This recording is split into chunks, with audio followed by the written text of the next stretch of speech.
I was in the dark. I was in black. Yes, hello. Welcome to Life Forum. There's so many titles that we go with every day that it's so interesting to do. Tonight I am Coach She. Let's live with that, right? How is everybody doing? How is everybody doing? Hopefully you're doing well.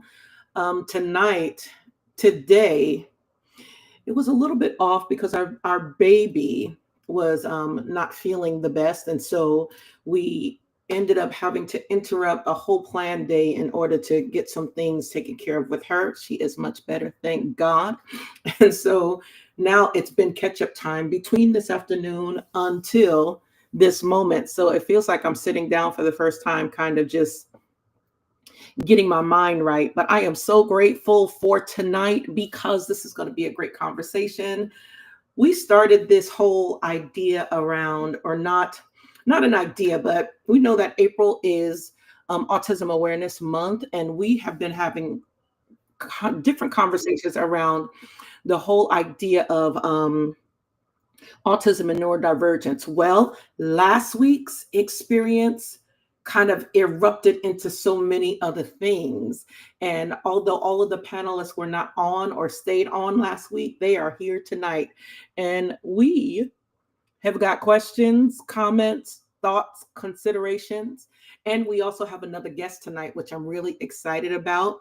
We have with us Justin McFadden Murray. I think I said that all right, right? And he is a prophet of God, a young man who has an experience with autism. As an adult, we wanted to have a conversation with him about his experience, his life, his space in the church, his space in the world, and just ask some questions as it relates to how certain things or certain systems impact the way that he moves throughout this earth existence, and what other things we can do or work towards that would make it not necessarily easier for people who experience autism, but maybe just invite us to have some additional sensitivities about what these experiences are for different individuals. So I've said a lot. Let me stop talking because the panelists are here with me and I am looking forward to them. Some of them are grayed out, some of them are here. Let's see. Bernicia is joining us from Wilmington, Delaware. Hey, B. How are you? Wait, I don't have a mic on you. Please I was tell having me. my good conversation. Oh, thank you. Because I'm like, okay, if this is a system issue, I'm going to have an issue. So glad to have you I'm tonight. yet holding on. Listen, what's because you stayed with me the entire time. Wasn't last week phenomenal? It was. It really was. It was. Just a whole bunch of thoughts around that and still conversations with those last two young ladies that joined us. And so we want to continue the conversation tonight, probably in a little bit of a different way.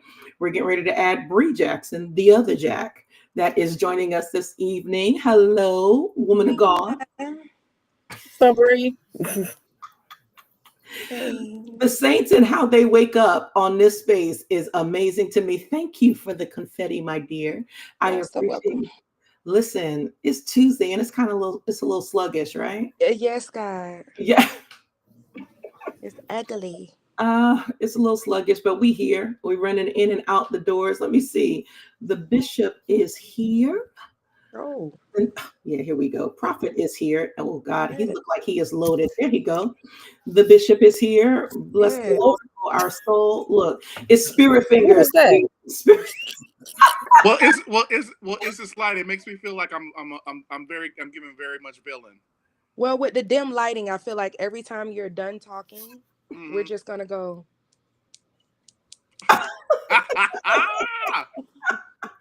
Yeah, this is going to be that kind of night. Let me get Prophet on here with us, the first prophet, and then the other prophet, because Justin is already on with us. We're going to have him hold out until 7:30 so that we can get some of these preliminary stuff out of the way. Prophet Adam out of Texas is joining us. What's going on, everyone's? Sir. Bishop, Oh, you're very far away on tonight. yeah. Okay, hold on. Bishop, your background looks haunted. Right. Thank you. Thank What is you. it? It looks very spooky. Is that what you're going for? You used to tell me when you first met me that the prophetic was spooky, that people was afraid to come around me. See, Well, that's no. what that look would look like. Well, no. I said no. I actually said the opposite. I said you're one of the non-spooky prophets because Oh, everybody around us back then used to want to be very spooky. oh, okay. Yeah. The first Yeah. time I saw a prophet with a tallit on, I was like, I thought that was for Jewish people. And he was like, yeah, he said, we are of the spiritual. I said, never mind. I don't want to Never hear like forget it. No thanks. it. What's going on, ladies? How are you? We are good. Good. We are good. I can Coach, let me just tell you, I forgive you. Because I was so offended that you kicked us off and you kept being on. We had questions. We loved the segment. We loved it. Jealousy does not belong in the house of God. I didn't say jealousy. Yeah, no. Adam, we're not going to do this tonight. We're not going to have this fight. No. You told us up front, right? You said, hey, we'll do this. We're going to switch y'all out, blah, blah, blah, blah, blah, blah. What you did not say, you did not say that them ladies were going to be phenomenal. You did not say that. You didn't give us a heads up. And we off. And I'm sitting here typing up, making notes because it was so good. It was. And I was like, you know what? I'm not going to fuss at you afterwards. I'm going to wait till we get back on and let you know, y'all, it wasn't like we didn't want to be on. It was that there was too much brain power. And so Coach kicked me, Bishop, and Bree off, like launched us out into the deep. And we were out there praying. All right, never mind. Okay. We was praying with Bella. What's that? Not Bella. Please show us Bella. Who is Bella? Where is Bella? She downstairs. I told where y'all she prays over the living room. That's Pastor Brian and Apostles. That's their grandpup. You mean that's Annabelle? No. That's Bella. Oh no, not Annabelle. That's Annabelle. That's the Conjuring. I can only imagine her pup prayers.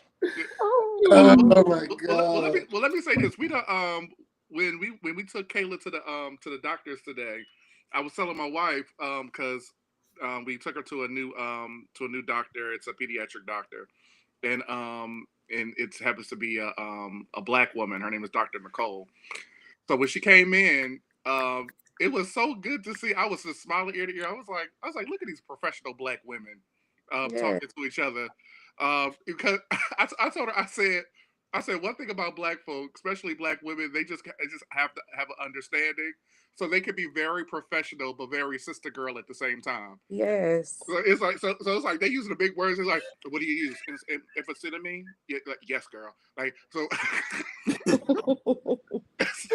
So it's like it was very professional but very down to earth, like soul sister kind of thing. It was so good to see. I love black people. I love black people. Yeah, we don't have great female excellence, black female excellence enough. Yes, Absolutely don't.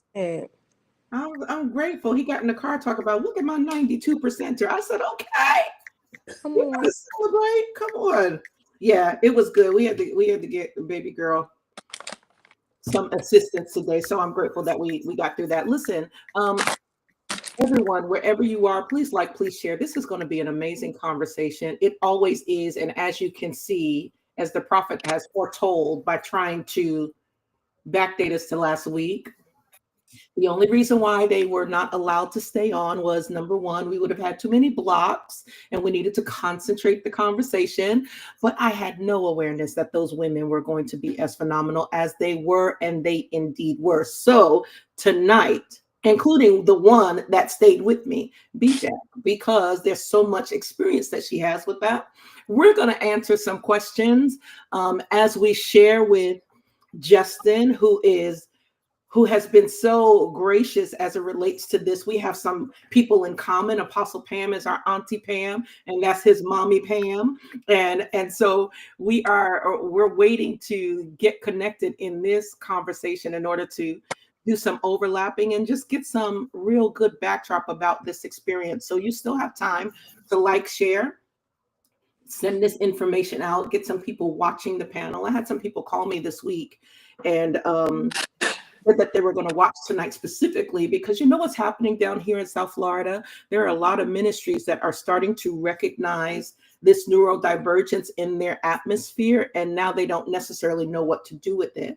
And so they are bringing in a lot of different conversation, professional individuals to help them navigate those particular areas. And I'm really excited about that because there is a space for all of us to be in, to live in, and be collective with that. But before we get to that, we are going to hit this. Are you for serious? Did I say that right? Yep, I did. With Lady Bree. And so do you want to talk up this clip before we run it?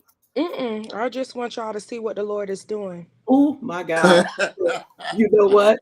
I want y'all to see what the Lord is doing. That's it. Okay, so let's see. Y'all ready for it? Listen, pay attention. Is this the Lord? Mm-hmm. Y'all can see it? Yeah.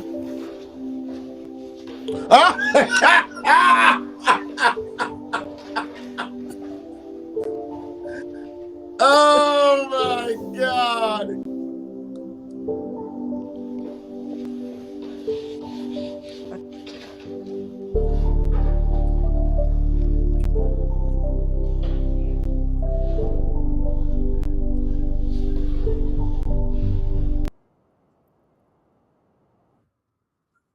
I'm not doing this. I felt the Holy I'm not Spirit doing all this. in that clip. I didn't. Y'all gotta stop playing with Y'all God. when I saw that, I was like, get the faith out of here. Well, I'm telling you, when I first saw that, so Brianna, speak towards the video so that people who are watching can understand what they think they saw. Oh, this gentleman said that he was able to walk on air. Ripley's Believe It or Not. He said that he was able to walk on air. I mean, it could be true. If you think about it, we just don't see the whole picture. That's true. And so when I watched it, right, I said, okay, so I'm watching the video of his feet, and I believe in supernatural things. And so don't get me wrong, I'm watching the video of his feet and I'm like, oh, okay.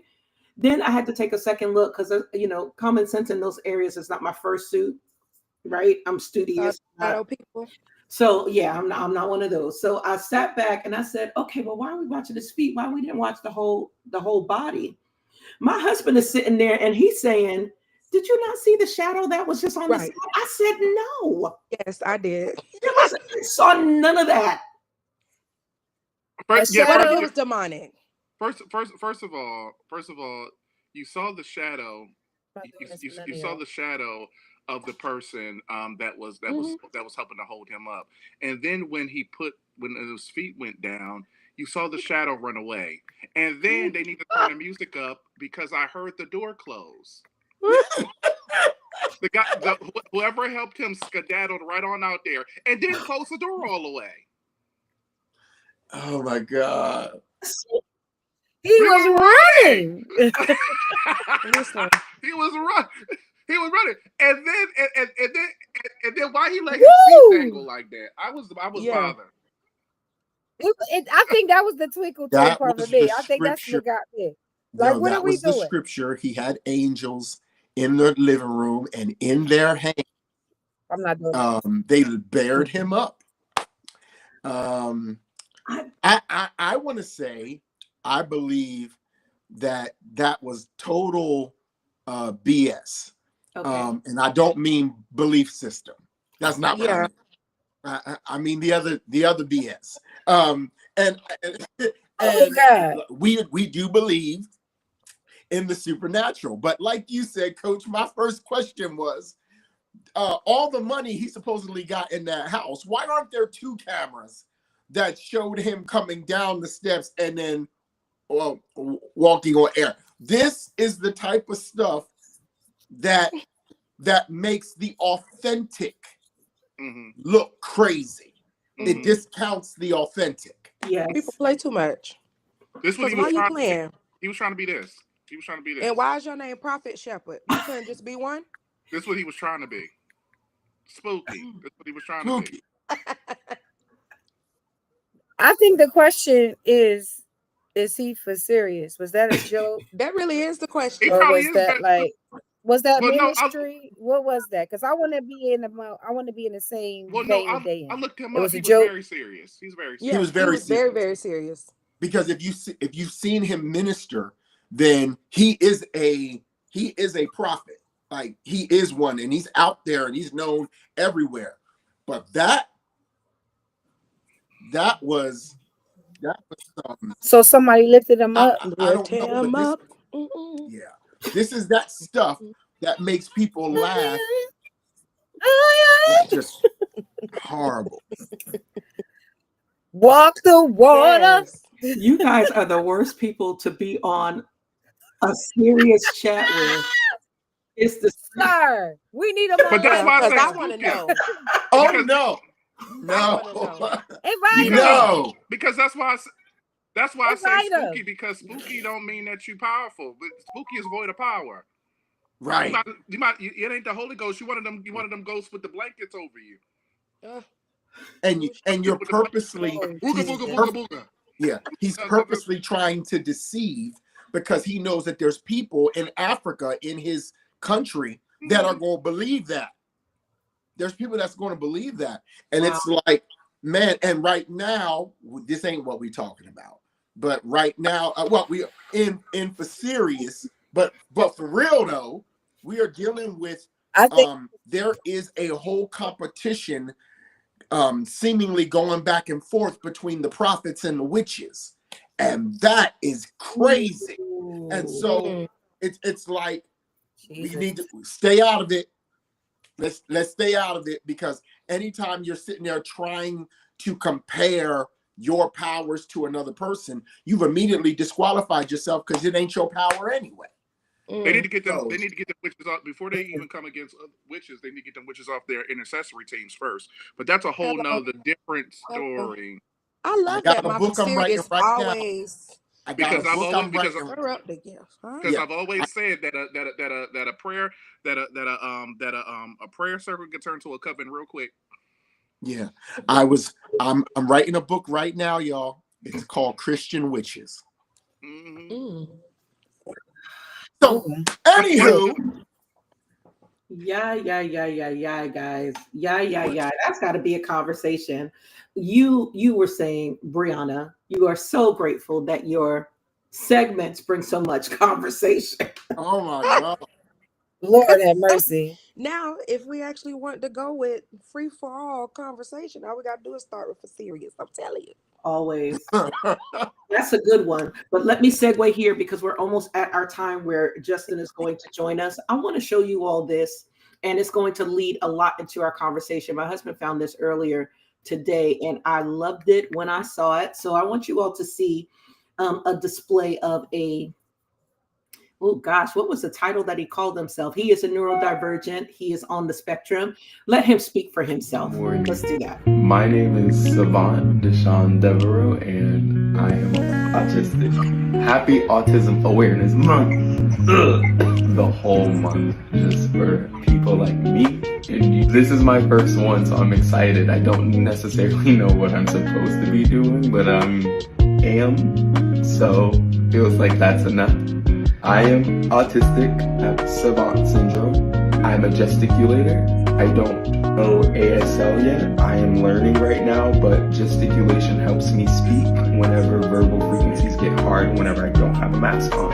So that's why my hands and my words kind of do a little beautiful dance. I'm a former dancer, so this kind of feels innate to me. I identify as a non-verbal human who has the ability to mask and speak verbal frequencies, but when no one's around, or when certain people are around who know how I am, I'm usually nonverbal. I sometimes carry a dry erase board so I can write down things so I don't have to become verbal and I can still join in on conversation in real time. So, kind of cool to explain that to you all. I am a hyper empath, which is kind of self-explanatory.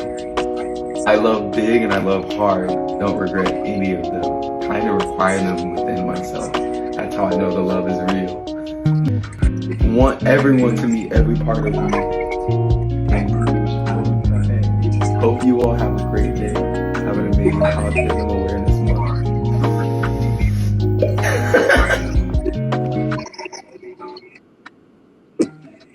Want everyone to meet every part of me. Oh, that had a double background. What y'all think of that young man? That was pretty cool. Mhm. Yeah. Yeah. Did he say he's an empath? Yes.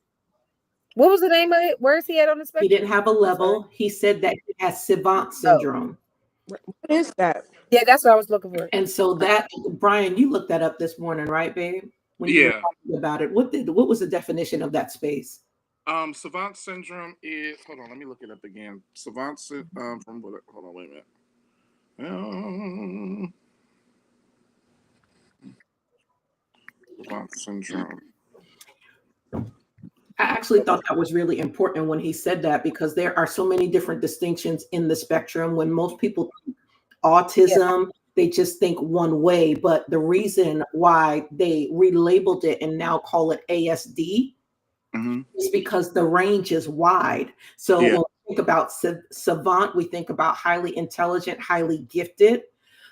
He was talking about his gesticular, he's a gesticulator, so he talks, he chooses not to talk. And he's more comfortable in nonverbal spaces unless he has to mask and has to talk. And I thought that that was phenomenal, because I actually think that Kayla is one of those individuals that is choosing not to talk, but can, because that feels different for her. So just understanding that whole experience is amazing. Go ahead, babe.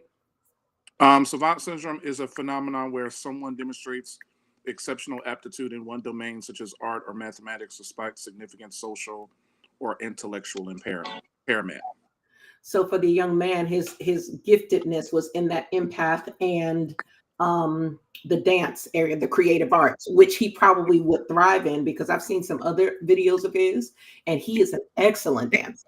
Yeah, when I saw it, when I came across it, I immediately followed him, and he's an excellent dancer. It seems like this was his first time ever exposing himself as someone who is on the spectrum, because from what it looks like, a lot of his videos are just him dancing, or not necessarily him communicating, but just him. But this is his first time. Which he said it was his first autism awareness, which means it probably is his first time actually openly celebrating it.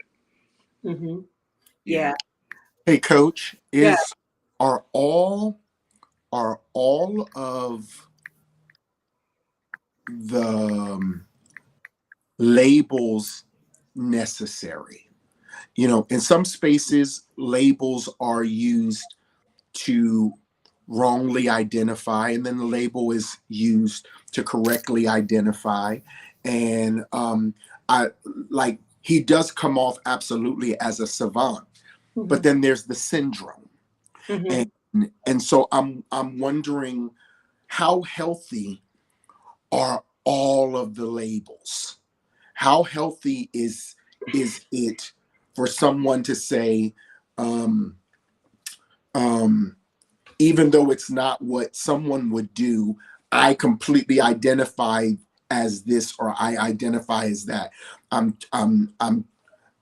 struggle at times to totally embrace the I identify as, because my whole struggle is, how do I embrace you and not mentally judge whatever it is the individual said? So how do these labels work? Because he gave a bunch of identifiers that he seems completely okay with, right? And he's absolutely brilliant. but having been identified in certain spaces his whole life, seemingly, for those of us who are coming into a new understanding of not being so judgmental, how do we work through this thing with all these labels? I wrote that question down because that's going to be so powerful as we start this conversation. Okay. Let me get Justin in. Let's get some content and context around him, and we've got to answer this question and include him on that, because there's a school of thumb that talks about labels limit. Then there's another school of thumb that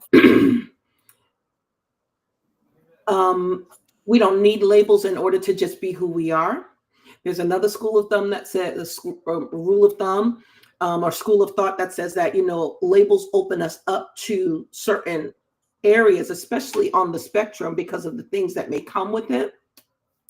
I find that there are a lot of individuals in certain constructs that struggle with labeling because they still have a problem with this thing that they may know that they experience themselves, but they don't want to. So oftentimes we are stonewalling the label, not about someone else, but about the potential of ourselves. But that's just in some cases. And so when we went through that phase of people not wanting us to identify as Black, we went from the Afro-American to African-American and all of those things. And as we lived in certain spaces, there were a lot of things that became real important to us because that was a part of our identity. When somebody would say to me, well, you're just a person, we don't need labels, but that piece of me is important for me. You may be uncomfortable with me displaying it, but listen, you're going to see this display. I can't change it. So, and I want that identity because it is me. It makes it, it's a makeup that is mine. And so that's such a heavy conversation, because it can go so many places. I saw something today, even when I was thinking about this, and somebody made a post, and I said, oh God, this is really, really, it was interestingly disturbing to me, because it felt like they needed to say that autism was a disability so that we don't identify with a handicap. But autism is not a disability. Autism is a disorder. It's a different way of thinking. Now, can it create disabilities that you can work through? Yes. But the statement seems so rejecting that it isolates a whole group of individuals that use that difference or that neurodivergence in order to maximize potentials that in some cases we have had to diminish, because if we were fully who we were in our different thinking self, people would probably judge us harshly. Which is why most of us, including my counterparts in the church world, we mask a whole lot.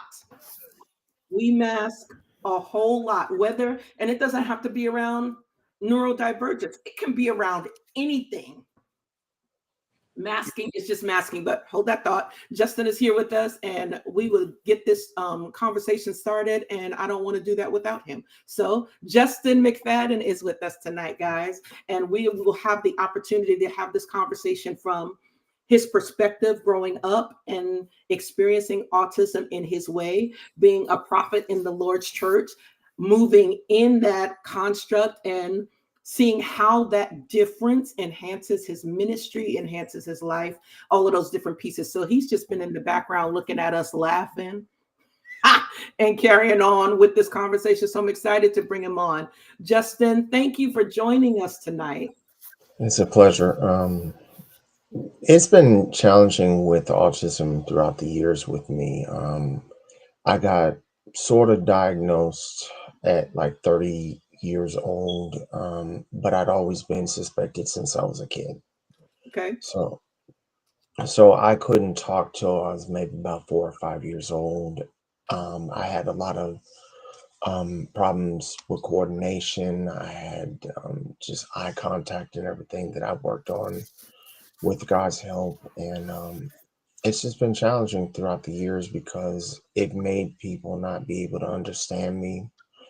My mind can go from one thing to another, but it's helped me to realize, as Apostle Pam has told me many times, that I have what she calls special abilities, Mhm. which my last fiance had a problem with because she said, "Well, why is she calling it special abilities?" And it took me a while to realize that I just think differently, and my mind just functions differently. Mhm. Yeah, did it take you a long time? First of all, let me introduce everybody. In the top corner is Brian Morris. I'm in the middle block. On top of you is Bernicia Jackson. Over on the bottom block is Brianna Jackson. And right next to you is another fellow prophet, Adam Watson.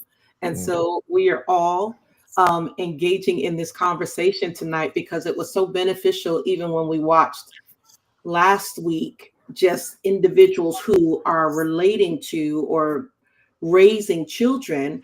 When you openly talked about your experience, I was like, wow, this is, it's essential, because I think that a lot of times people as adults don't recognize that this is an area that they may have experienced, but they're afraid to engage it for so many different reasons. So you said that when you were 31, you got diagnosed, but you suspected it, right? When you were Well, younger. my mother suspected it. I went through the whole learning challenges within school, special ed, all that. Okay. Okay. And by the time you got the diagnosis, because you were now an adult of age, Mhm. how did it Mhm. make you feel? Well, uh, the the diagnosis sort of made me feel like, well, I want to do all this stuff in my life, and so how is that going to impact me? And I think because I had the support of Apostle Pam, my family, and just some friends and everything, I was able to understand that my being preoccupied or fixated on things does not mean that I'm strange. I used to be preoccupied with dinosaurs and building things as a kid. And my brother, when we went through this thing with me being diagnosed as being on Asperger, he made fun of it. He was like, "Oh, you used to like dinosaurs." I was like, "Well, I always liked that as a kid." Mhm. And I guess what it was my being attracted to science and things like that. That's interesting, because sometimes we don't even recognize that the special ability is being shown in what the child or what the young person is fixated on, but we immediately want to move them away from that fixation and make them what I call normalized. Do something Mhm. else, like be something else. Mhm. And sometimes that we redirect our children, right, in order Mhm. for them to have a more what we call quote unquote normalized experience. But if somebody was really paying attention to that in you back then, they may have picked up on the fact that you were very attracted to science, right? Yeah, I mean, because I had told my mother I wanted to be a doctor when I was younger and I wanted to mess around with science.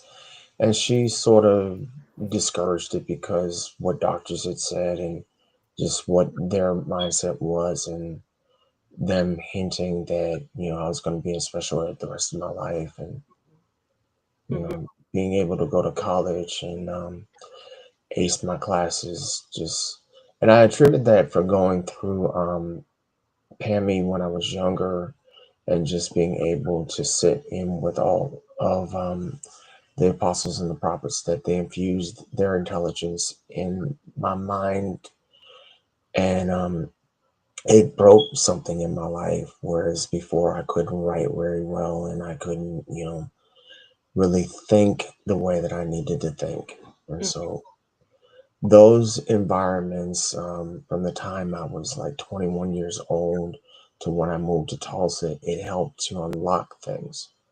Listening to messages over and over again gave me the ability to recall certain prophecies that were said, certain things that were brought forth in the message. And even when I read the books, it unlocked my mind in a way that helped me to be a better student. Mm-hmm. Mm-hmm. Can I? Just, you said you went to college. Hold on for a second, Adam. Justin, you said you went to college. What did you graduate with? I went to associates. I went to first. I went to TCC, which is Tulsa Community College. I was studying religious studies. I transferred back to Boston to go to Bunker Hill, graduated with paralegal, and now I'm studying my bachelor's at UMass Boston to get my degree in psychology. I want to get my master's and my doctorate in clinical psychology. Come on, that's why we talking. That is exactly why we're talking, because he's the one that asked us to do the segment on how mental health and prophecy, how that influences each other. And so I'm working on that for May. I got some people lined up that's going to do a conversation around that. So hold tight. And if there's any level of support that you need as it relates to that process, because I've passed the master's process, we're in the doctoral process now, you please let me know, because there's a lot of information out here. Okay. Okay.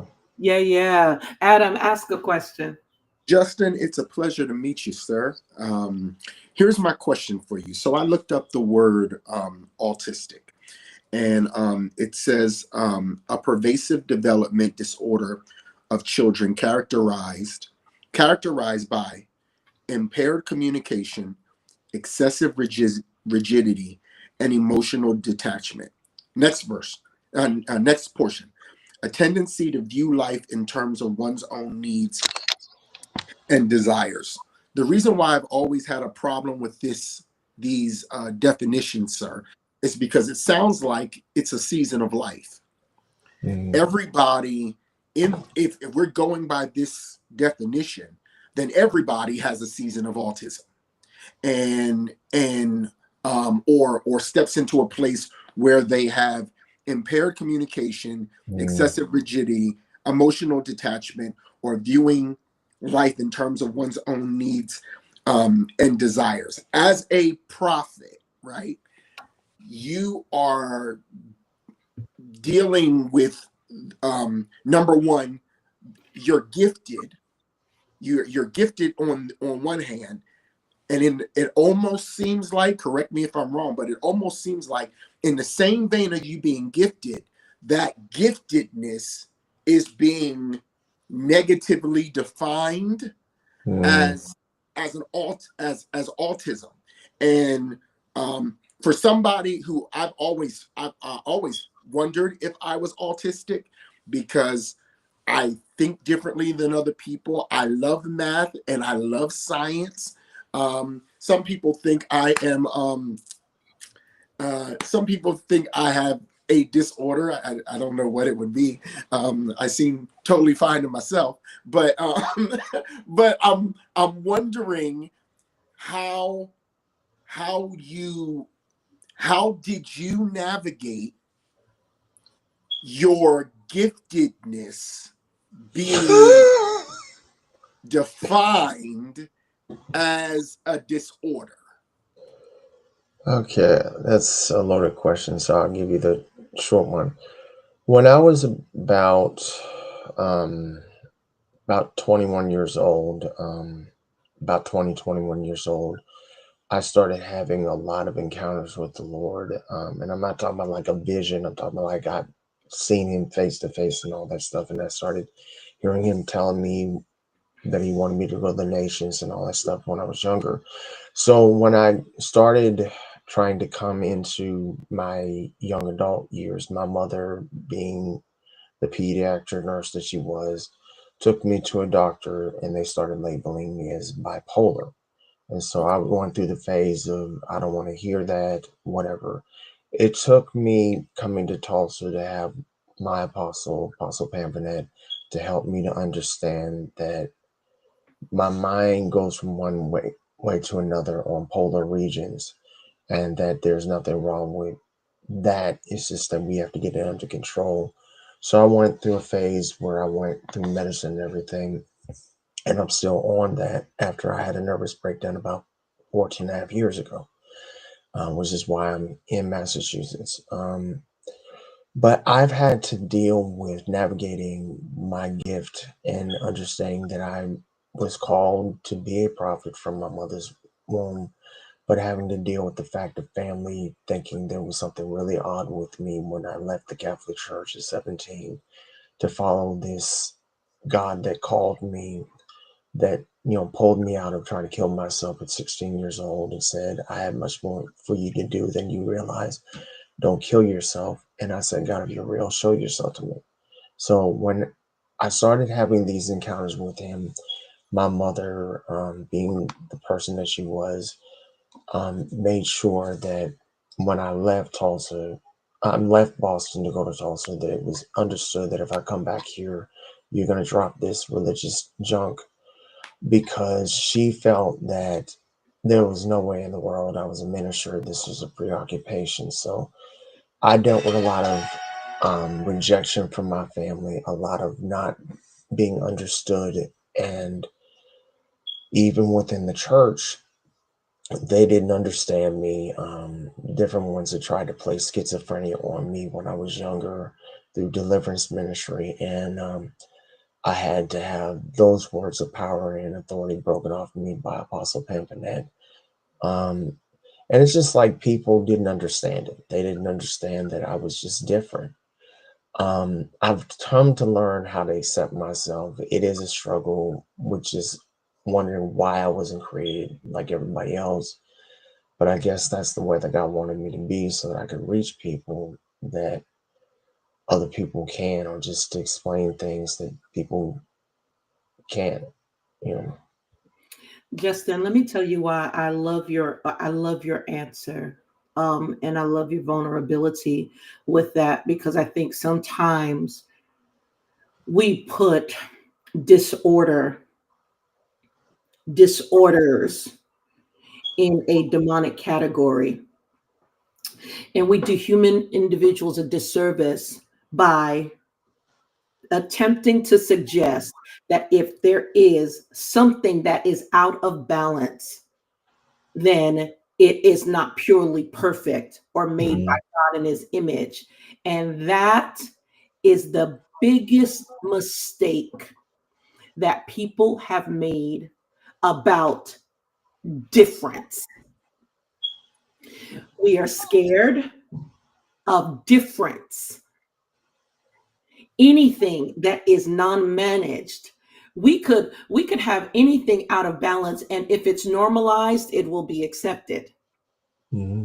Autism, neurodivergence brings about a different kind of experience with individuals, because if you really look at that, whether you want the label or not, I am not an individual. I think it took me coming into the field of mental health in order to understand the stronghold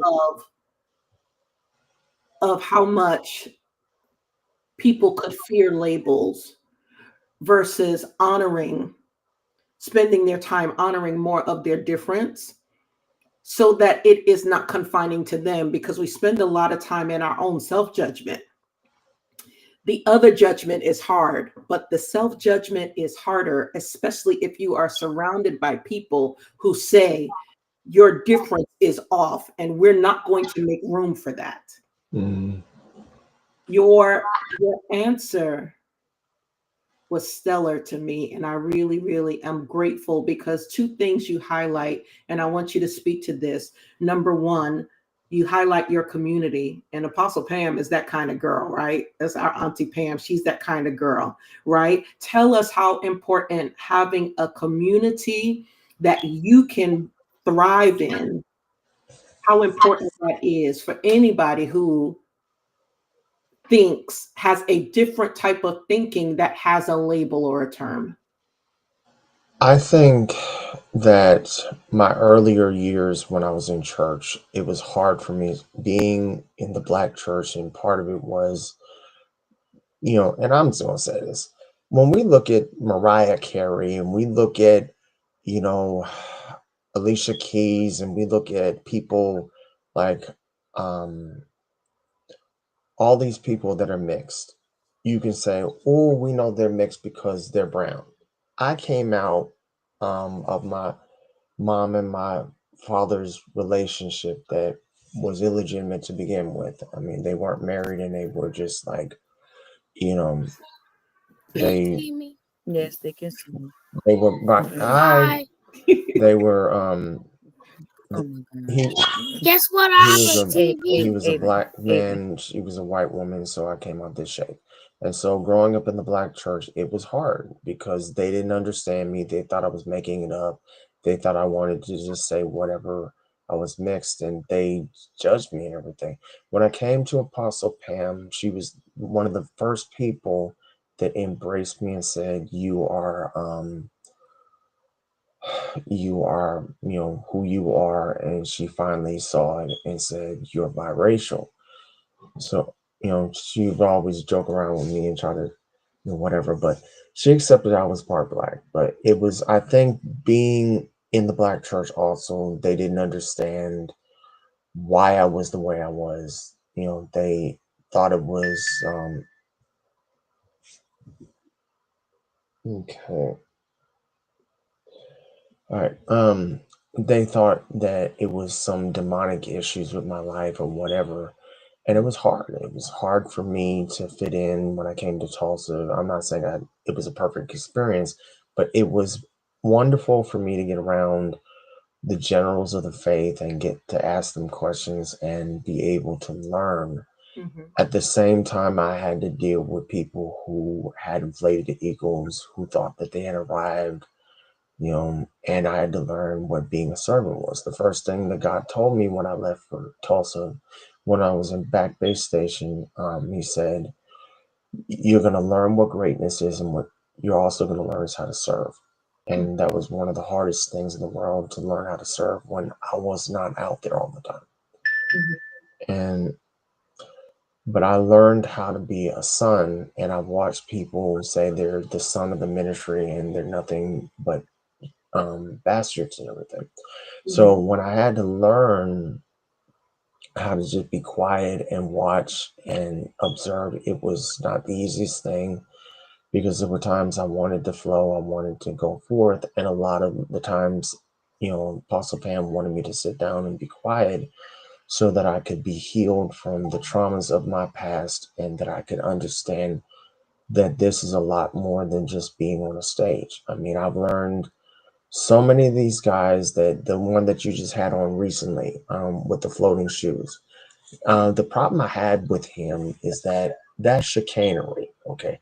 That is straight up chicanery, Mm-hmm. and a lot of these guys like Prophet Lovey Ellis and all these other guys are disgrace to this thing. I mean, one of the things that I learned with my gift was that God will use you, but that doesn't mean he always approves you. So being, with the dynamic of being biracial, learning later on I became manic, and having ADD, dyslexia, and concentration issues with Asperger, it became challenging. I mean, I found out people didn't want to be my friends, and then there were people who wanted to be my friends. So with the community, it helped me to understand how to be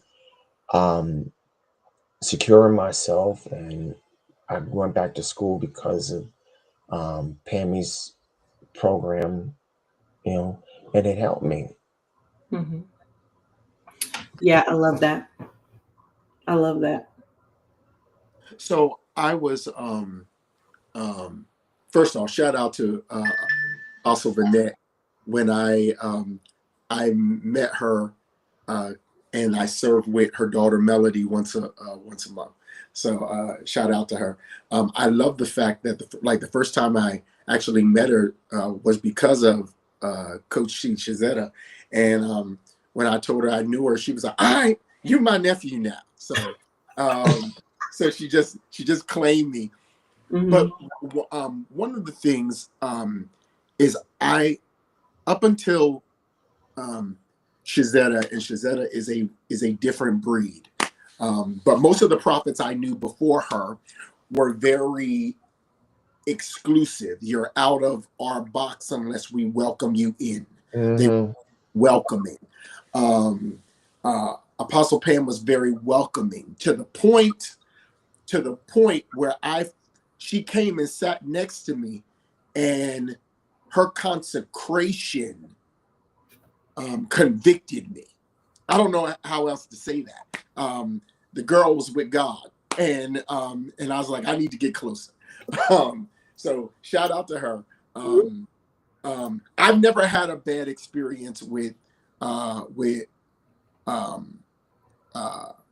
Prophet Lovey, so I can't speak to that, and I won't speak to other people's ministries and stuff like that. Because I was thinking, my favorite show is my favorite cartoon was The Invincibles, and the villain in The Invincibles, he started creating all these gadgets to match what the Invincibles were doing, because he said, when I'm trying to make everybody special, because when everybody's special, then no one will be. And so the point was that he was going out of his way, because he did not like the fact that these cats were just different. And I guess we're in the world that we're living in, the kingdom has always said, we're special. We're a royal priesthood. We're a holy nation. We're a chosen people. And my point I'm coming back to is, I grew up in a generation where prophets got known for being pessimistic. Prophets were known for being skeptical. And most of the ones I grew up with weren't kind. That's why I said Shazetta was an anomaly. She was skipping jump rope while she was in the flow, and she's always been kind. Here's my question: how do we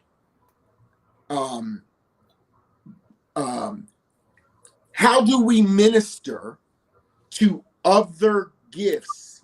And I'm really posing this question to you, Coach, and you, Bishop. How do we minister to other amazing gifts in the body, who like Justin, wasn't diagnosed until he was 31, didn't know, who like me, I didn't start feeling like I had areas of autism until I was 24, 25, and the question was becoming like, what's wrong with me?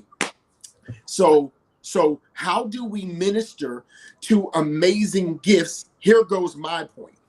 Amazing gifts, and how do y'all pull us back? These amazing gifts pull us back from going to war with those who negatively identified us, didn't understand that whole thing. Because there's a lot of people who are going to watch this who are gifted, prophets, apostles, pastors, teachers, evangelists, the whole nine, but they've been subdued or compressed by those labels. And so I was just thinking, Justin, while you were talking, I was thinking about one of the comedians. He was from Africa, and back in those times of apartheid, being born multiracial was being born a crime. So you're literally being raised under, that's the word, Jesus, thank you. You're being raised under that stigma. You're being raised under a I found it's very difficult to get out from a stigma. Shazetta knows it was very hard for me to get out from what I used to be identified or connected with. That was very difficult. So how do we do that? How do we help and bring ministry spaces to those of us who never knew we were broken, rephrase, never knew there was an issue, rephrase, never knew that we had been identified or labeled incorrectly? Again, I only ask loaded questions. So Yeah, let me break some of those pieces down because I want us to address it. I think what I'm hearing you say, I'm reading it back.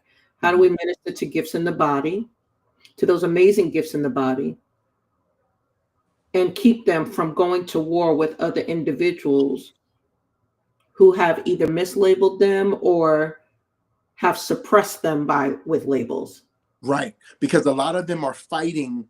They're they're they're brilliant, but they're still fighting to belong, or force themselves into spaces where they're not welcome. And it's not the kingdom that they're not welcomed in; it's the circles or the sects or the cults, or whatever that the divisions that are keeping them out. And so when they I'll give you a great example. When Juanita Bynum did No More Sheets, one of the most amazing, well-known sermons in the world, but she spent a lot of time talking about how she was bound, and in some spaces, she killed some situations that she could have been a help to. So she finally got free, and now she's going to turn around and she's going boom, boom, boom, boom, boom, boom. So, and in that space, she came back later and said that she realized she actually wasn't healed. And you know me, my struggle, I struggled with bitterness and rage for about 7 years, and it was connected to spiritual people. So with these amazing things these amazing gifts on the inside, but I wouldn't go out and speak or do what I was supposed to do because I knew that if a mic was in my hand, I was going to unleash him. So how do we heal from these spaces? Because it seems like a lot of us, what I've been experiencing over the past several months of even being connected to the Life Forum is I'm running into a lot of people who are like, wow, and they're enlightened, right? Now they understand certain things about themselves. And in that enlightenment, they're like, why didn't nobody tell me? And now the enemy tries to imbalance their enlightenment with offense. So, well, here's the thing. I think, yeah, it's very loaded. So let me pull some of those pieces together, and then Justin, I want you to speak to it, and anybody else who will. Right. So first of all, I think that the church culture in itself has a click issue. Period. It doesn't have to be about neurodivergence or neurodivergence inclusive of dyslexia, ADHD, any of those types of things. We have just completely disregarded mental health yes, ma'am. as even a healthy thing to talk about or consider. And because we have demonized that, now, we were taught literally not to look at it and just focus on spiritual things until the Lord, and I say that it was God, brings the earth into another realm of itself, and it concentrates on the Jesus part of the Christ. And it starts to make us pay attention to our humanity, our soul space, our mind space, all of those areas that are supposed to do the greater works. Well, we can't do greater works without addressing our human, the supernatural existence that lives in us.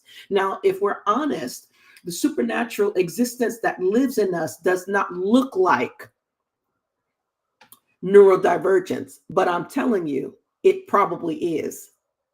That neurodivergent space is where this is probably a huge part of where our the creativity will be heightened. Those advances will be much sharper. But because we are so committed to distancing ourselves from what looks different, that's been an issue in the church culture, period. But because we have committed to it, now when we have this other sect where God is dealing with mental mind, mental miracles, mental expansion, we can't even organize ourselves to say, what does this look like when a person can focus 100% of their energy in maximizing creativity, but they can't be around other people. They might have an anxiety. They might have social skills. It doesn't impact their brain. We just can't appreciate how they function. And because we are anti-difference, Wow. we are anti this. And that is, I think, a big part of our problem.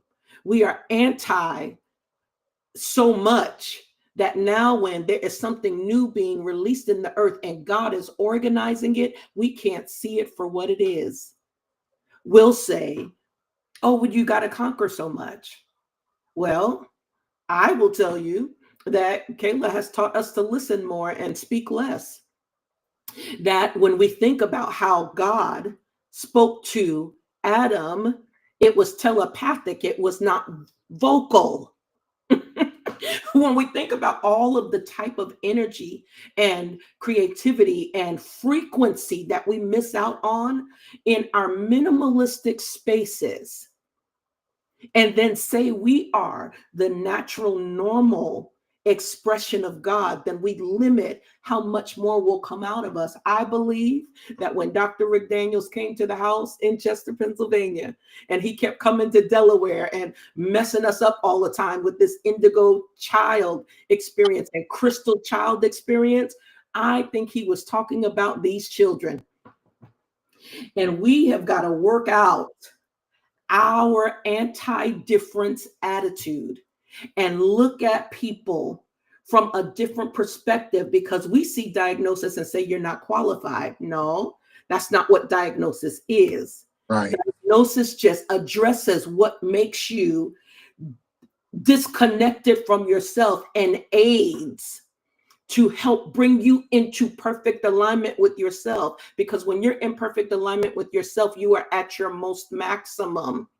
My alignment doesn't have to be yours. If my brain is, if you got to stay up all night, just don't interrupt me while I sleep.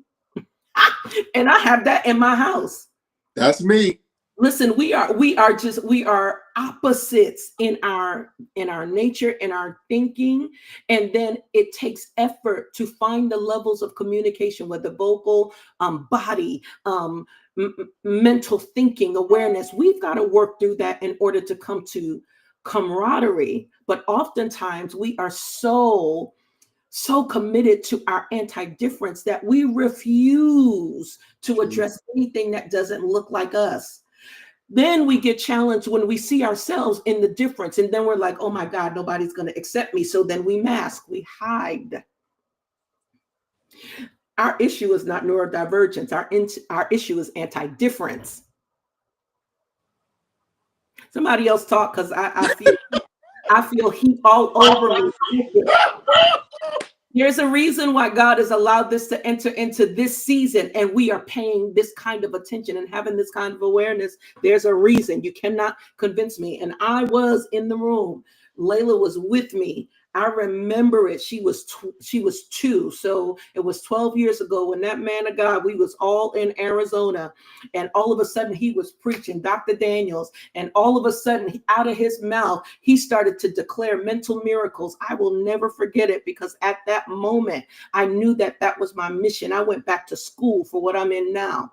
And now I see how I'm starting to see how the, our ability to really focus on epigenetics, the understanding of the mind, the maximization of the mind, how much we use of our mind, the different pathways that the mind will can create. If you've got nerve damage, your brain is already ready to compensate for what is already missing. There's so many things that take place in our supernatural body that we don't maximize, but we are so busy trying to pattern what looks normal.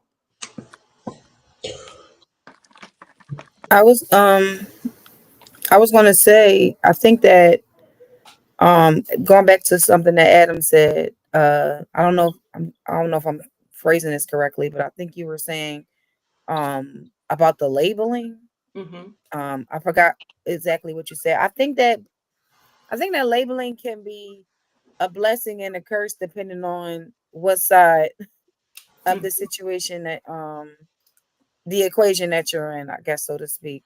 Mhm. Because for people like I'm sorry, what's your name again? Justin. Justin. I'm sorry, Justin. For people like Justin who may have been diagnosed late in life, the labeling was like a relief.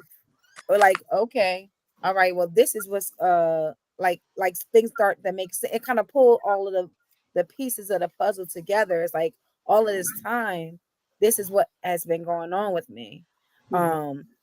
On the other side of that, I think that we can you no, you cannot. Have a good day. Have a good day, Ada.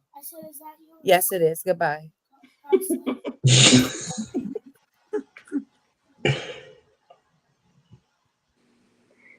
I love Aiden. He He do- always comes. we love his cameos. Yes. It's too much. Excuse me. Ada, I'll later. Thank you. Have a good night. Yes, later. Okay, let me call Uncle Boo. No. Goodbye. Okay. What's your statement, B? Okay. So what I was saying was, Mhm. I'm saying on the other side of that, I think that people who do not know how to deal with people who fall in the spectrum or have any type of neurodivergence, I guess, so to speak, it helps them too to be able to know how to proceed. Mhm. Because I understand, like now, I might be freeing myself because I'd said I would never tell, and my son's gonna know that he has autism when he gets older, but I'm not like, oh, you have autism, so you can't do such and such. Like I don't want my son, I don't want the the his diagnosis to become a disability. Mhm. And prematurely, I'm going to say. Mhm. Prematurely, I'm going to say, because sometimes we set limits on people based upon what we think we know, and we haven't even gave them an opportunity to even explore or even attempt to do things because we've already said that they can't. Yes. So when I go into my IEP meetings with my son, I don't, huh? I thought I heard somebody say something. Like when as a part of an IEP, they set like their goals for the year, like, oh, this is what we think he could do. Or when they start talking about minimizing work, well, I'm not saying overwhelm my son, but don't water down stuff if you haven't given him the original work. Mhm. See what he can do first before you start telling him what he can't. Oh, Mhm. this might be too much. This might be too much. Oh, this might be too much. I get it, but no, let's figure that out first. Mhm. Mhm. Because there are a lot of that's what I was saying. Mhm. There are a lot of things that um he could possibly do or no, but you've already told him that he can't. Mhm. So I think that like labeling to a degree is necessary, Mhm. but it sometimes is not necessary Mhm. because there are so many, like I'm new to this. Like my son's only been diagnosed with autism for the last 3 years. So there's a lot of things that I do not know, but I'm open. I'm open to learning. I have to be. Because at one point my son is going to plateau and then it's going to be okay. All right, now we finally arrived at a point where I need to have all of the information that I need for him to move forward. But right now he's still in the developmental phases because he's in the developmental phases of his life. Mhm. Like, but for someone who is in the adult phase, it's a lot harder because it's like you're catching up, but you're really not. Everybody else around you has to now catch up because it's like, okay, I got this going on. All right, I'm Mhm. over here, y'all. This is where y'all need to be. Mhm. Um, Hold on, but Justin, do yeah, you ever plateau? Um, I think that I've increased. I mean, there probably have been moments where I plateaued. I know when I was in high school and they had me with IEPs and that special needs program. I mean, I was able to get out of just the resource classes and get into like mainstreaming to a point in my sophomore through my senior year, and but I still felt like I went through plateaus that I felt like there was just this mental block there. And I think also coming through just being a survivor of just all kinds of abuse as a child and not being able to speak vocally about what was going on. And even when I was able to speak, not being able to speak. And I feel like that plateaued me to the point where I wasn't able to, you know, do what the church would say, you know, resist the devil and you will flee. Because the way I was taught was if you struggle with things too long, it's you willfully want to be there. And it was out of just a lot of the things I went through, Wow. a lot of the turmoil I went through as a kid, and a lot of the things where my mother was abusive at times, and you know, I wasn't able to speak to what that was. And so I think I plateaued to some extent, and then I think that I've evolved past the plateauing. Mm-hmm. Okay. I probably would. Yeah, I can see that. And as an adult, I know Bree has a question, and so I want you to come next. As an adult, Justin, I think that to Bernicia's point, a lot of times we focus that energy on the children, but the children are in a developmental stage, period. And so as they're learning what will be beneficial to them, what they can handle, what they cannot, they get to narrate what or how, if necessary, that condition um, impacts them or not. Because a lot of things they grow through and grow around, right? But then there's some other spaces, those things that you can't see, that they still function and they say, yes, this is how I think, this is how I can react, this is how I can respond. And so I think one of the things, B, that I struggle with a lot is that we have created the spectrum, the thought of the spectrum as just a behavior issue, and it's not. So we look at behaviors and say, those are bad kids. No, they've got processing issues. Kayla has sensory processing issues, and so she processes very heavily. Sometimes she can't organize all of the noise. She's gotten better over the last 6 years, though. But there's some spaces earlier on she could not handle. Some spaces she can be outside. We live by an Air Force base. She can't handle the noise. She comes in the house. She covers her ears. Sometimes she runs to the bed, covers her head. We have to have noise canceling headphones, and then right, the material on it irritates her, so she can't wear that for long periods of time. If my child could run around here without clothes on because of the material, she probably would. There's just so many different sensitivities that they come to either get used to or not.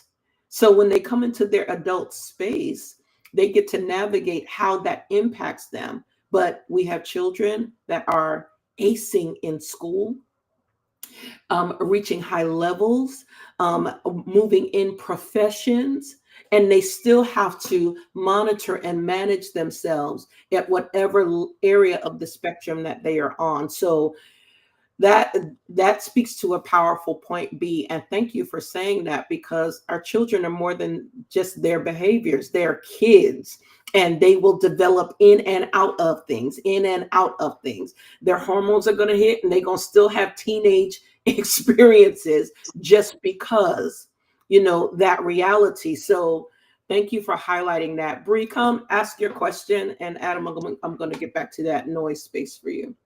Hi, Justin.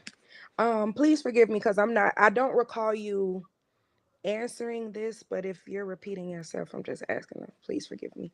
I just want to know, with your diagnosis and or your neurodivergence, does it have an impact on the way that you receive prophetic messages and how you actually would give it to someone? Wow. Like to Well, give the message, to whoever's supposed to receive it. well, for me, sometimes I still struggle with looking people in the eyes, but I've gotten a lot better. So when I give prophetic words, I had to learn over the years to simplify it enough that people actually don't think you're crazy when you're giving it. like back before they stuck me on all this lithium and stuff, I could see like stuff that you would see in the book of Ezekiel or like Marvel comics or whatever. I would see all that and I would just like tell people and they would think it was like really, really strange. I tend to just say what I see by faith. A lot of times I will just tell them in a conversation without going into the whole, yea, my child, or the word of the Lord will come unto you. Though I do every now and then do, and the word of the Lord will come unto you saying. But I am trying to be as realistic with people, down to earth with people, and the autism doesn't affect it. I think it more makes it able for me to understand high concepts and to write it down and everything. But that doesn't affect me. It's my mood swings can swing me in a way that affects me sometimes, but autism has never affected me from seeing in the realm of spirit. It just makes it more interesting that I just see all these really high conceptual things and he just lets me see it. Yeah, I love that because you describe X-Men technology. That's really what you describe. And there, if you've ever watched the X-Men movie, I hope all of you have. It's a strange thing to approach, but when you think about the idea of the guy who recognizes that there are individuals with special gifts who were being killed for their special gifts, so he creates a space where he brings them so that they could have safety. Listen, that's a whole prophetic demonstration in and of itself that I think that people are missing a lot of times. And so, very great question, because I think we will miss the mind of God by looking at somebody's behavior or demeanor, which is why we need to get away from this anti-difference. We got to know the spirit. Listen, didn't they say that we got to know the spirit by the spirit? If the spirit of God is existing, then it exists in many different levels and hits you at the point of where you can receive that. I think that that is important. So as we have labels, they don't have to limit, but what we do find ourselves being is individuals who have biases that we will not address. And I think that that's a concern. I think that that's an indictment about all of us who sometimes refuse to expand, explore, and evolve. I really get challenged with that. So, Brianna, thank you for that question. This is Brian's aunt in Chester asking this question. I think we have a young cousin who is, she says, my great grandson is on the spectrum. We are working on trying to potty train him. He's 4, somewhat nonverbal.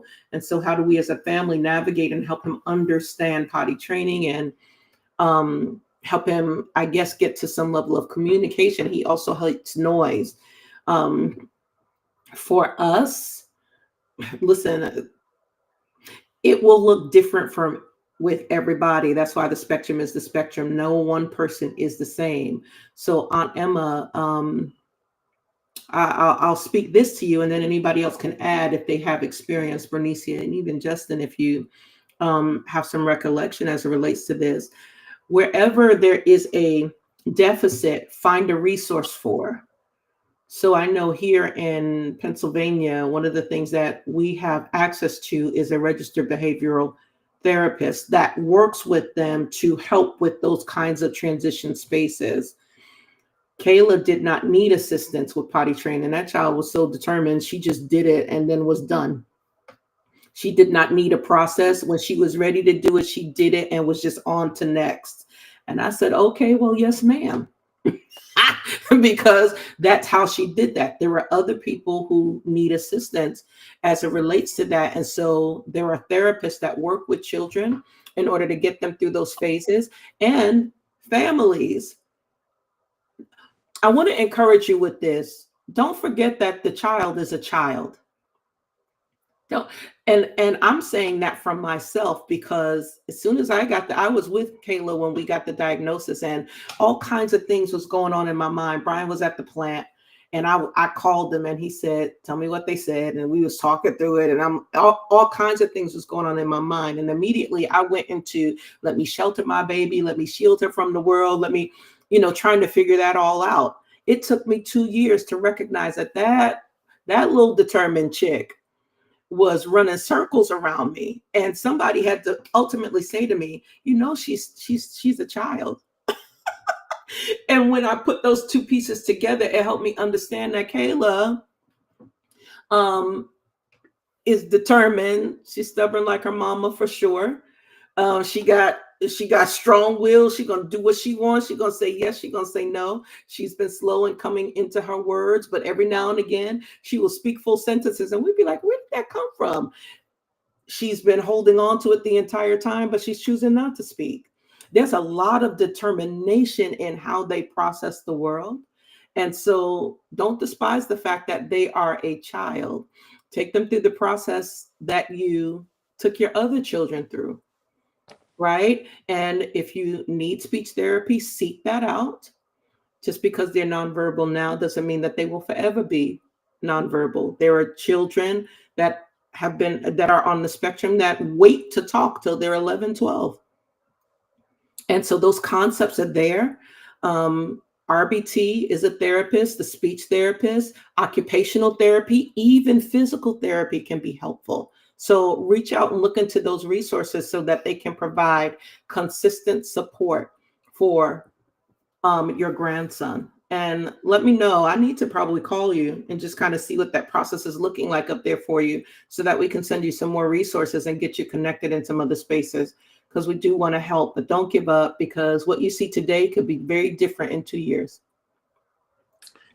Apostle, how old was Kayla when you potty trained? When she was fully potty trained? When she was fully potty trained, well, when she showed us that decided. she was, right, she was 4.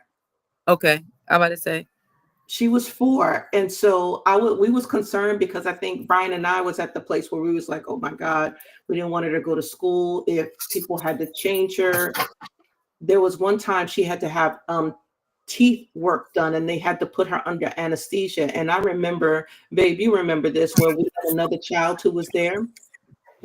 And that young man was 12 years old, and he was still wearing a diaper. And I remember standing there, and I said, God, please don't let this be our experience. And it wasn't me judging their experience. I just got immediately afraid of having her be exposed in spaces where other people would have to touch her, and she didn't know how to protect herself. And so I think I just started praying. And she did not want us to take her. She did not want to do a process of every hour. That was not her thing. She said, I'm gonna do this when I want to. And that's what she did. I have a question. I'm listening to Justin, and I've had experiences of seeing Kayla and Aiden. My question is, even though every situation is different,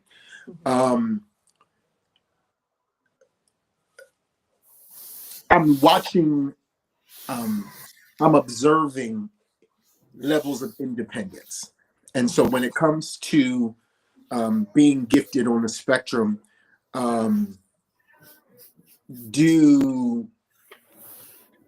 as parents, B, Coach, Bishop, are y'all concerned that, I'm not going to ask this question right, so please rephrase it. Y'all know my heart. Are y'all concerned that autism means parenting for a lifetime?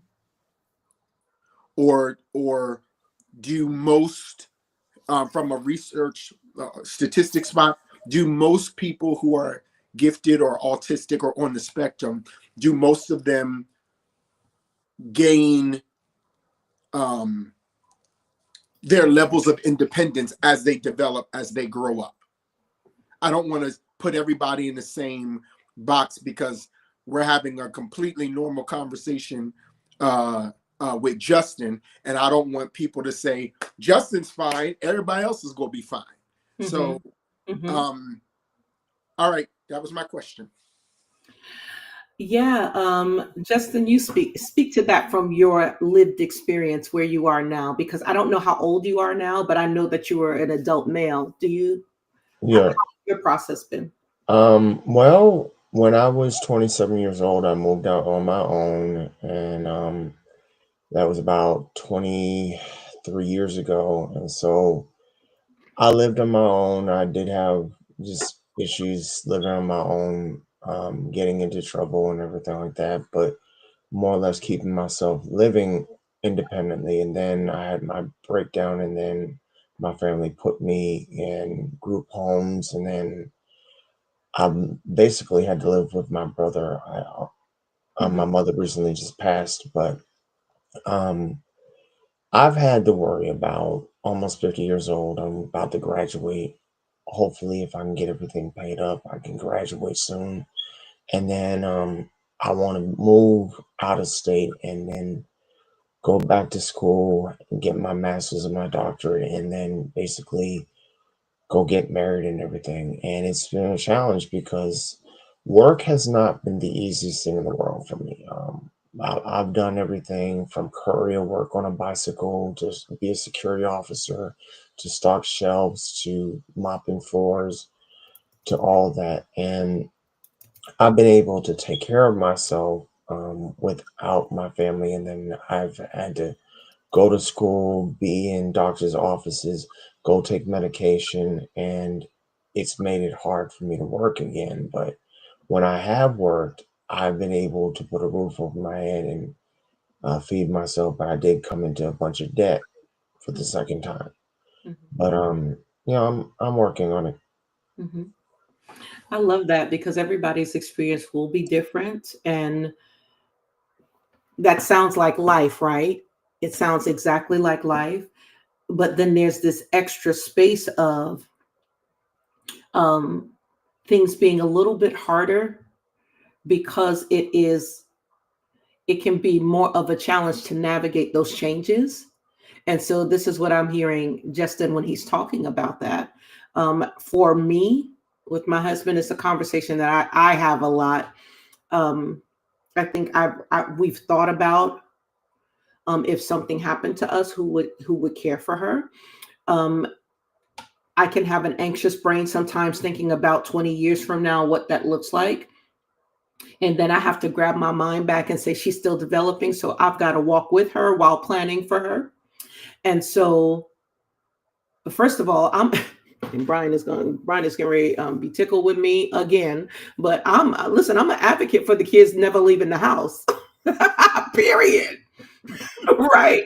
So, this is Can I just, send you mine? you always trying to send me Aiden, always. But I'm an advocate for that.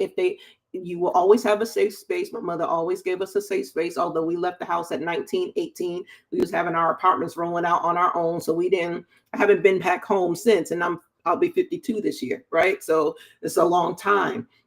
But with her, I think about who has the ability to be able to manage her today, expecting her to develop and create and work through some things as she grows older. Parenting is forever, period. And every one of our children may need different things at different experiences. We just are setting up some systems because her challenge may just be a little bit more. And it doesn't have to be about her being echolalic. It doesn't have to be about her being fixated on things. It might just be about, while my 14-year-old might be very quick to get a job, Kayla may have a little bit more of a struggle, and we've got to make room for that. So I do think about that. I think about that with her differently than I think about the others. But for me, I'm going to be parenting them, all of them, even my baby, my oldest baby, who is 31 today. B, can Uh, you believe it? I don't want to talk about it. That's dumb. Like, why is CJ 31? My firstborn is 31 today. I cannot believe that. Like, I'm still 31. Like, what happened? Yeah, so listen, I'm always mom to all of them. But Um, Brian, please speak to that after Bernicia speaks. no, go ahead, Brian. Because I wasn't saying much. Go ahead. Oh no, it's pretty much the same thing. It's I think my biggest thing is not necessarily about the parenting, but more so about like if something did happen to us, like exactly how would Kayla function, and would she be ready just in case, and then who would be there with her. Um, because we can always say family will do, but that doesn't necessarily mean family will do. For real. So yeah, that was always my concern with that. I also had to come to the realization that she's still a child, and that she hasn't fully maximized in all of her spaces, because she's still a child. She's still at the learning stages, even if she was quote unquote a normal child, that she would still be growing in a lot of areas. So I had to allow myself to understand. Oh Lord, that's RJ. Everybody, hello Ronald.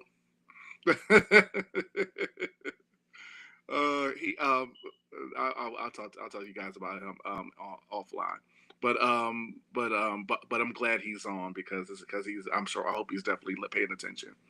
But yeah, I think that was the most important thing, is to make sure that she was capable of being able to function and being able to take care of herself.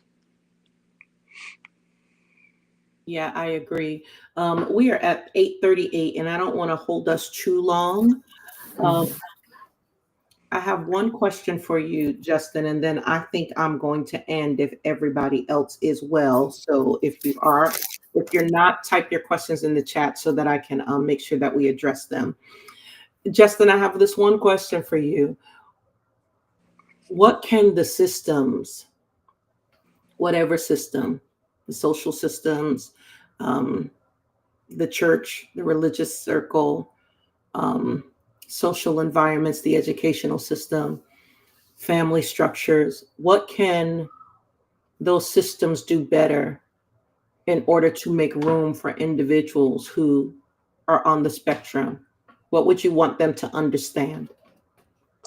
Well, with the church first, I think that everything is not the demonic nor schizophrenia. And I think that we need to stop going by pigs in the parlor. I think that we need to stop going by certain individuals that we won't call their name, that just feel like deliverance is a must instead of just a lifestyle. I think that we need to understand as the church that, people come in different packages and they come in with different stories. With the school system, I would say that kids need to not be labeled to the point where parents are given the option of throwing them away after they age out of the system. Well, And then and that schools would create, as Dr. Mo Watkins does many times, a safe environment for children to be ministered to, so that they don't wind up being discarded in behavioral programs that lead nowhere. Um, I think that because we don't educate, we have problems. And I think the justice system, with kids that wind up becoming really, really problematic, that there should be, like you said last week, there should be mental health texts on par. So instead of them being treated very harshly, they are able to receive the care that they need. mhm.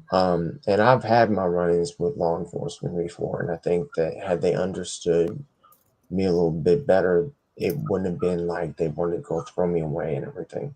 And thank God I don't have a record and anything like that, but just having to deal with um, just a whole bunch of craziness in my life, and just realizing that if there were talks like this back in the 1970s, 80s, and 90s, maybe it would have been easy for me to transition into adulthood without the difficulties I've had.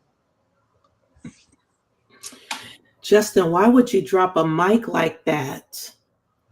So many areas of the system, right? Because that's another thing. In South Florida, guys, we have had at this Publix that's right next to us, there was a cop that there was a person that was having a meltdown, right?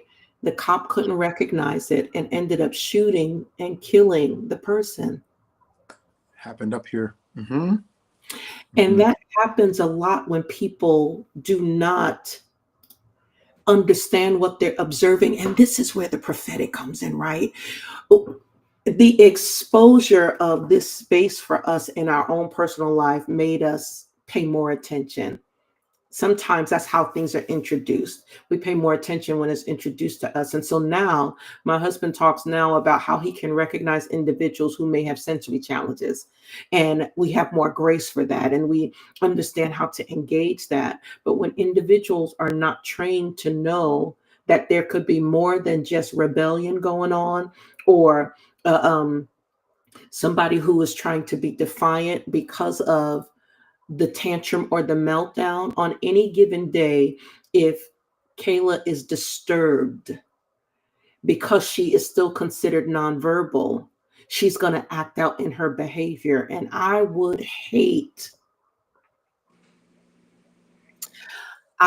for someone to harm her because they don't understand that.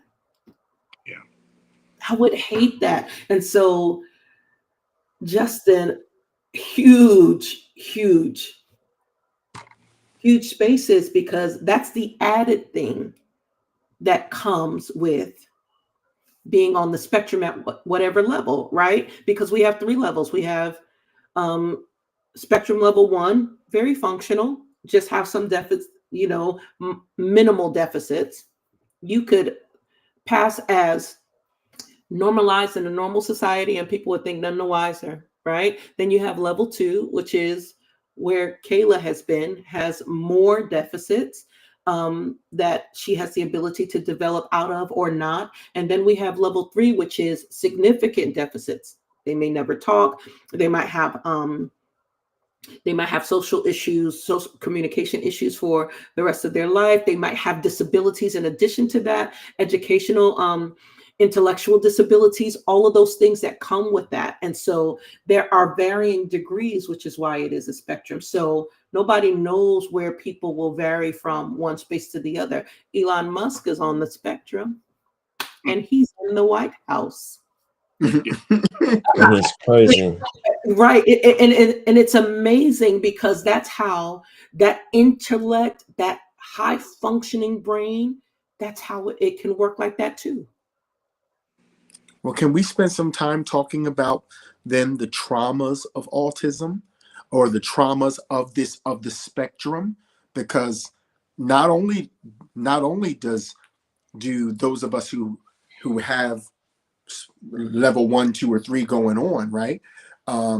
What I became concerned about last week with them phenomenal women we had on is I looked it up and I found out that many people who has many parents whose children have autistic expressions and stuff like that, at some point they battle it too. They mirror or take on some of the traits of their child because of their going back and forth. So sometimes having to minister, and that's why I really appreciated what you did talking with them and even with Justin, but with the ladies, you were trying to find out, how do you get release? Mm-hmm. How do you get a break? Like, how do you do that? Because everybody is caring for the child, mm-hmm. but nobody's caring for the caretaker. Mm-hmm. So those traumas are really important. And you were talking about the Jesus in the Christ, mm-hmm. like the human in this whole thing. Mm-hmm. And life forum, makes people, forces us to care and forces us to think about what individuals are going through. I appreciate being a part of it. It's crazy. Yeah, I do as well. I think that there is there's more conversation that needs to happen around caregivers. I have a husband, and there are single individuals that are doing this work. Bernicia is doing this work by herself. I, I could work with Kayla if I had to, but I am grateful that he's with me because it's a lot of work. The year that we got her diagnosis, she would not sleep. She would sleep for 2 hours and then she'd be up for hours.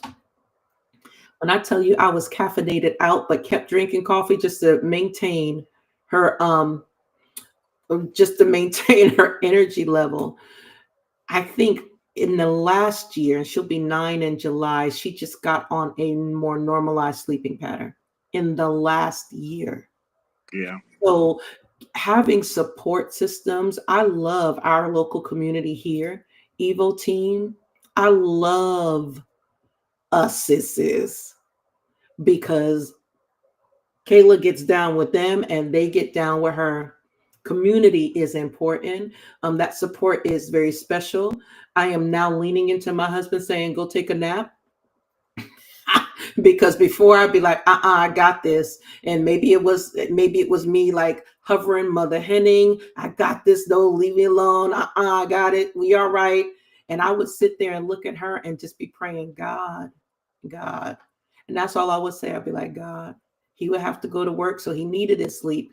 I was doing other things, but I was going to be in the house, and I would just look at her and say, God, and just keep saying God, and he would send assistance.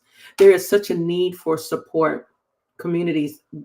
These kinds of things break up marriages, as you heard Pilar last week, right? And so a lot of times we've got those issues there, and so support is important. And then not just any support. If people are going to offer support, you have got to be willing to be open enough to learn what support with this type of community means.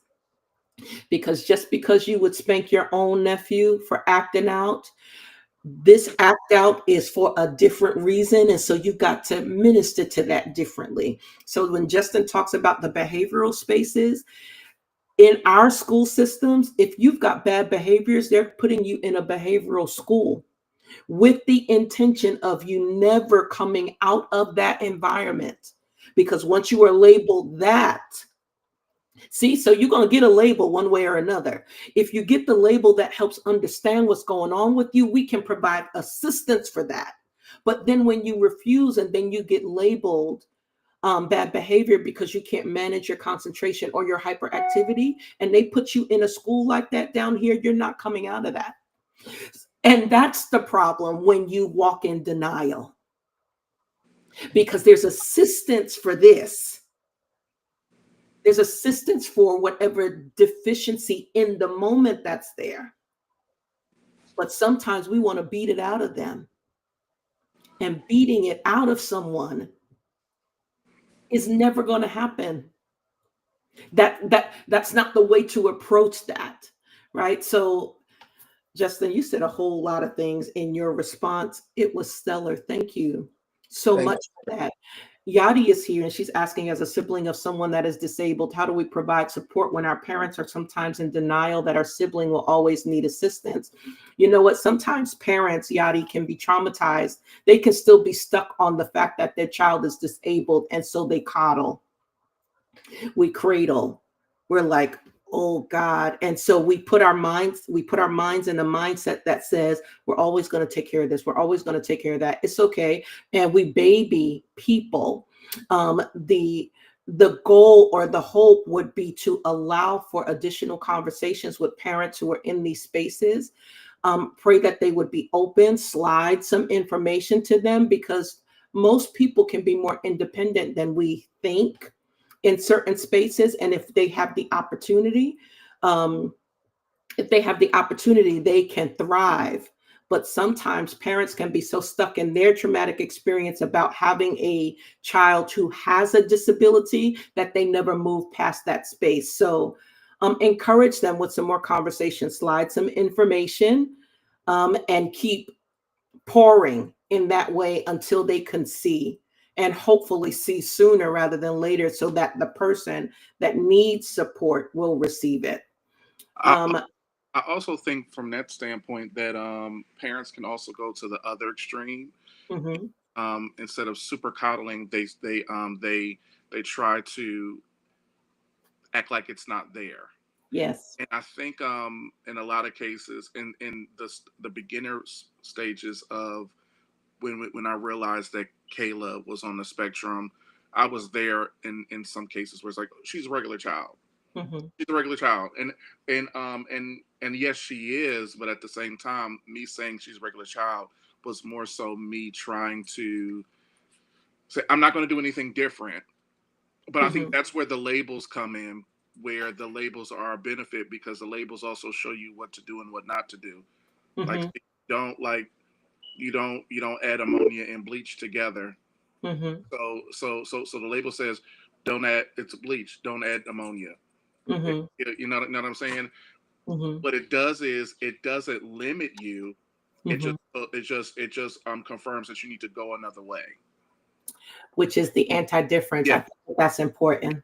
And the problem is that with a lot of us, we're stuck on doing it the same way. Mhm. All the label is saying it's not saying that you can't do it. You just got to go at another route. But Mhm. we're not used to it. The Mhm. limitation's not on the child. The limitation's really on your own mind. Ooh, my! Say it again. Say it again. Limitation's not on the child. The limitation's on your own mind because you're refusing to do something different than what you've been taught and what Because you want to do. yeah, we're comfortable, so it goes back to that anti-difference. We will not, if it doesn't look like, yeah, that's so good. Mhm. That's so, it'll challenge you. It'll put you in a space where you're like, Yeah, I didn't think I was so rigid. Nope. yeah, But something will put itself in front of your face and it'll present itself, yeah. right? So you've got Go all ahead. of these children. You've got all of these children coming up now, where it's saying, "Well, there's more children now than it's ever been." No, we just got definition for it. Yeah, I Not got it. not just to say that there's more children. We just see it. We just see it and have more definition, and it's more now. It's more visible than what we thought. They're not what we consider crazy or senile. Mhm. This it's defined now, and now it's we understand it a lot more now. With all of that knowledge and understanding, what are you going to do about it? You're going to Mhm. start you're going to function in the same systems, from the church to the schools to everything else. Are we still going to try? Are we still going to manage society in the same system that we've been managing it in, Mhm. when we know what we know? We Mhm. do that. We are the more of the disservice than it is them, because we refusing to change. We're refusing not Mhm. to grow. We're refusing not to be educated. Mhm. I had a young man. I would say I had a young man. I was so annoyed because the pastor said he had a spirit of disobedience because he wouldn't look him in the eye, and he was autistic. Sir, you need to be educated. Mhm. That's a demon. That's not a demon of disobedience. That's a demon of your own ignorance. Ah, that's a demon of your own ignorance. You need to be delivered, Come Pastor. on, cry loud, spare not, Bishop.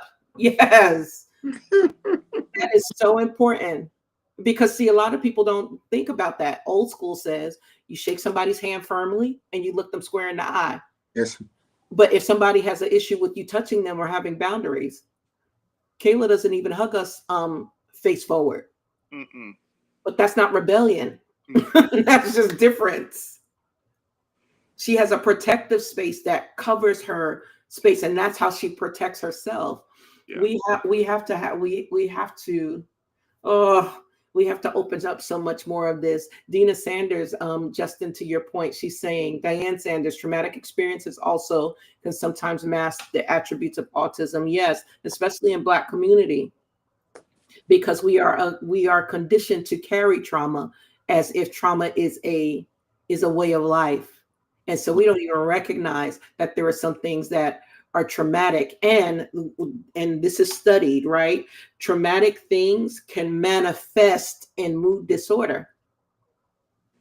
There's a whole bunch of work and information that goes on with that. And so when we have disease, and when we have these experiences with individuals, and we call everything a spirit, it's an angry spirit, it's this, is that, more than likely you'll find trauma there. And if you have somebody have an experience of liberation, you'll get to see them.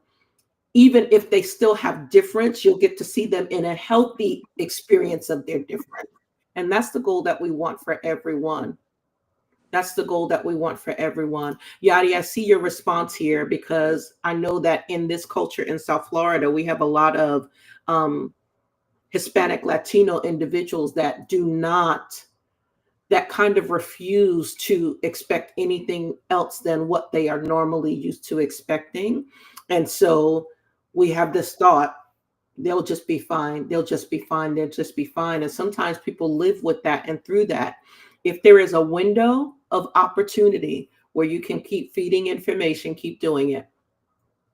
Keep doing it, because it'll liberate the parents and it'll liberate your sister, right? Keep feeding information, because sometimes you're not just fighting what's going on in your house, but you're fighting the system of somebody's mind and the culture. And that's a big fight. So keep at that. Keep at that.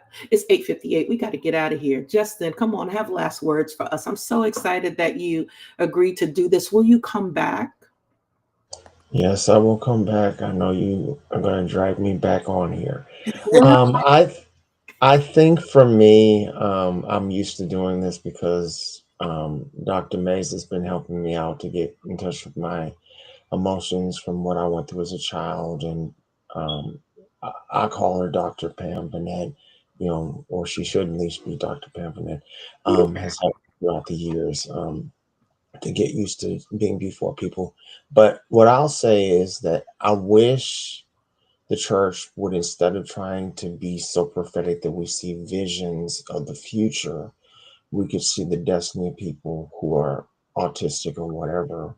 And I think until we understand what real apostolic and prophetic ministry is about touching the issues that no one wants to touch, bringing back the headship of Christ to a generation, dealing with character and integrity more than identifying gifting, and building the community of Christ and the believers. I don't think we're going to go much further, but I believe and hope for that we can begin to touch people's lives, that we really could do what my mother has always said, that the apostolic is about forming Christ in you and not about a title, a church plant, or large conferences. So that's all I have to say. You be saying these mouthfuls and then you just lean on your hand like that so easily and effortlessly. I love that. I love that. We're going to stop because we got to get to prophetic evolution. But this, I keep saying we're finished with it, but it feels like we're not. I don't know what we're going to do with this, guys, but this was tremendous. A vein. You broke into a vein. Mm-hmm. And mental miracles. Maybe part of the mental miracle is talking about it. Mm-hmm. Maybe so. That's a good observation. We appreciate it. To all of you who have watched or will watch this, I hope that it blesses you, that it expands you, that it helps educate you. Emma saying, thank you, Justin, that you will have more grace in different spaces for any other individuals and ways of looking at things. If you know somebody who needs this particular conversation, please send it out to them. Invite them to listen to it. If they have conversations, or questions, they can always put it in the chat. We always go back and rewatch these things and look for comments that people may have or questions that they may have. And because Justin said he's going to come back, we're going to have him back. Yes. And we may talk about this. I do want you to, Justin, consider, since you're the one that asked me about doing the the mental health, how it influences the prophetic and vice versa. We're prepping to do that in May. I'm going to get in touch with you about what that looks like, and hopefully you'll join that conversation as well. I think that that'll be explosive. Okay, so to all of you who are watching us, listen, thank you so much. We're going to run these announcements and we're going to release our panelists. Listen, Brianna, give us hearts and confetti and all of that stuff. Okay, There's the hearts. there's the hearts. There it There's is. the confetti. There's the confetti, and it's coming. Thank you all for hanging out with us for so long tonight. Go back and rewatch it. And if you have questions, let us know. If you'd like to give or sow into the work of the Evolution Church, where we focus on spirituality, mentality, and creative arts, you can do so by following the link at the bottom. We would love your gifts and we appreciate your support as we do this work and continue to bring information to you that will benefit you. Listen, life is about living your fullest expression, and we talk about all things pertaining to life and godliness. So join us every week if you can, or go back and watch the replay, and we will see you all again next week. Stay tuned for the announcements, and then we'll end on that note. Take care, everybody.